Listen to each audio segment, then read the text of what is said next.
Hello guys, இது Nestle இந்தியாவோட stock. நம்ம ஒரு 4 மந்த்ஸுக்கு முன்னாடி இந்த ப்ரெடிக்ஷன் பண்ணோன்னு நினைக்கிறேன். அதோட ப்ளே பட்டன் கொடுக்குறேன். நீங்கள் ப்ளே பட்டனை கிளிக் பண்ணி நம்ம ப்ரெடிக்ஷன் வீடியோவும் பார்த்துக்கலாம்.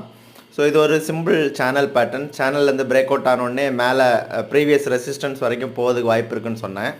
பட் அதுக்கப்புறம் பார்த்தீங்கன்னா நம்மளோட ஸ்டாப் லாஸ்லேருந்து ஒரு 3-4 ருபீஸ் முன்னாடி வரைக்கும் வந்துச்சு. நல்ல வேலை ஸ்டாப் லாஸ் ஹிட் ஆகலை. பார்த்திங்கன்னா ஒரு 3-4 ருபீஸ் வந்து முன்னாடி வரைக்கும் வந்திருக்கு ஸ்டாப் லாஸ். அதுக்கப்புறம் பார்த்திங்கன்னா ஒரு சைட்வேஸ் சேனல் போயிட்டு ரொம்பவே சோதிச்சுட்டு ஒரு கழிஞ்ச ஒரு 4 டேஸில் பார்த்திங்கன்னா ஒரு டார்கெட்டை ஹிட் ஆயிடுச்சு. ஸோ இது ஒரு குட் ட்ரேட். 2.58 ரிஸ்க் ரிவார்டு இருக்குது. ஸோ ஒரு 4 மந்த்ஸில் 8.14% ரிட்டர்ன்ஸ் கொடுத்துருக்கு இன்வெஸ்ட்மெண்ட்டில். நல்ல ட்ரேடு தான். பேஷியன்ஸ் பேஸ் த பில்னு சொல்லுவாங்க. ஸோ பேஷியண்ட்டாக இருக்கணும். ஸ்டாப் லாஸ் கிட்ட வரும்போது பயப்படாமல் நம்ம அனாலிசிஸில் ஸ்டிக்காக இருக்கணும். Very good trade.